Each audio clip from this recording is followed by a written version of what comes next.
San Francisco just came off their first loss in over a month to the Baltimore Ravens, and while everyone's focusing on Brock Purdy's 4-interception performance, I believe the bigger story here is Arik Armstead. Or well, I guess the story here is the lack of Arik Armstead. While San Francisco has great pass rushers like Hargrave, Bosa, and Young, Armstead was their true run stuffer, and the lack of Armstead's presence has really been felt over these last few weeks. To add to San Francisco's problems, they have no idea when Armstead will actually be ready to play. He's sidelined with a foot injury that kept him out for a prolonged period the last year. With this news, and San Francisco being a little bit more leaky against the run than normal, they decided to add the best defensive tackle available on the market, Sebastian Joseph Day. Luckily for San Francisco, the release of Joseph Day couldn't have came at a better time. He was released on the 22nd of December, and San Francisco signed him on the 26th. This year, he's already played in 14 games and started all 14. So this isn't a story of a late season pickup of a guy who just won't be able to do anything. Rather, Joseph Day throughout this season has been really productive, but I think he was released from the Chargers, well, because the Chargers aren't going anywhere. So in this video, I wanted to dive a little bit deeper into Sebastian Joseph Day and the impact he can have on San Francisco's success going forward. Sebastian Joseph Day started his football career at Starsburg High School in Starsburg, Pennsylvania, and he was a pretty good player at that. He was ranked as the number 30 prospect in the state of Pennsylvania, where he played offensive line as well as defensive line. According to 24/7 Sports, he was a 3-star recruit and had offers from Connecticut, Maryland, Temple, as well as Rutgers. Ultimately, Joseph Day decided to play and attend Rutgers University from 2013 to 2017. During his first 2 years, Joseph Day didn't see the field too much. In 2013 and 2014, he only played in a total of 4 games.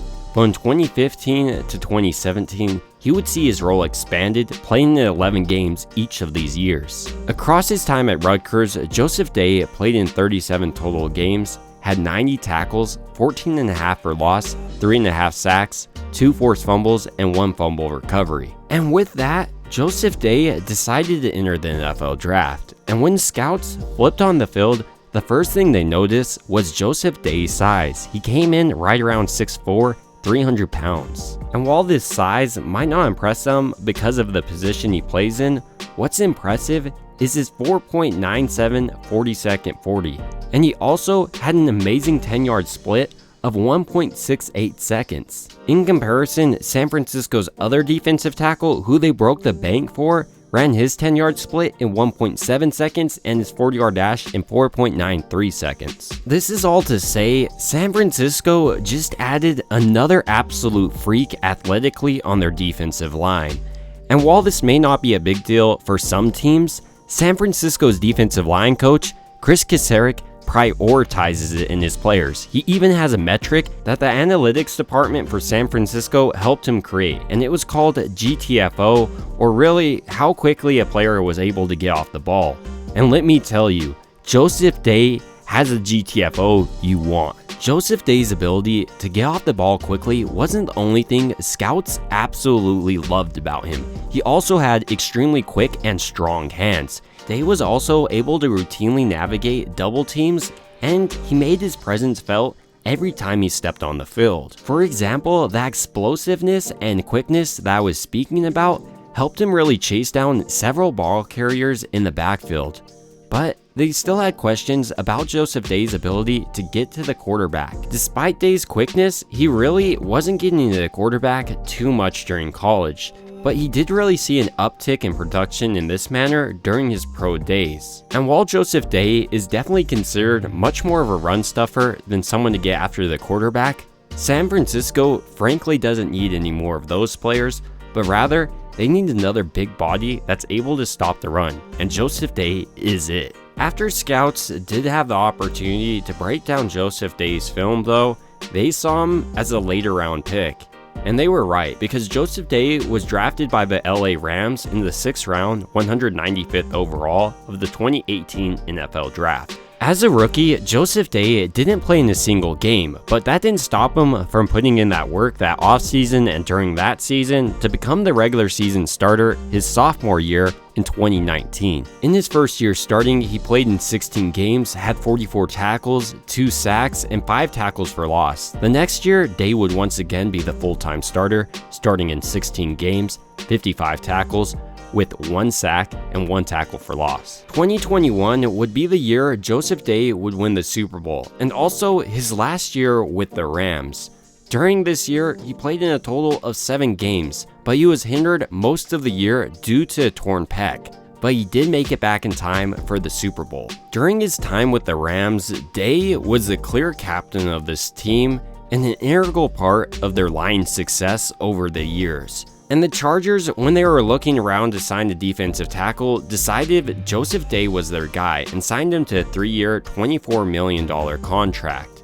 And overall, during his time with the Chargers, he kept up similar production he had with the Rams. In 2022, he played and started in 16 games, had 56 tackles, 9 tackles for loss, and 2 sacks. Overall, this might have been his best year. Coming into 2023 though, I really have been impressed by Day, considering San Francisco just got him late in the season. So far this year, Joseph Day has played in and started all 14 games, has 31 tackles, he's setting his career high with 3 sacks, and he also has 3 tackles for loss. During his time with the Chargers, much like his time with the Rams, Joseph Day was a team captain. His work ethic was continuously on display, and he really embodied what it meant to be a great football player. Now Sebastian Joseph Day has his opportunity to win his second Super Bowl with San Francisco. But the biggest question is, what will his impact be on San Francisco's defensive line going forward? With Eric Armstead out, I believe Joseph Day could honestly push for the starting job on San Francisco's defensive line. While I think Kinlaw's had a great year, Joseph Day, I believe, is a little bit better stopping the run than Kinlaw. Even once Eric Armstead comes back, San Francisco is going to have a better defensive line than they've had this entire year. When you look at San Francisco's defense, for example, their one problem would probably have to be stopping the run and making those sure tackles in the open field.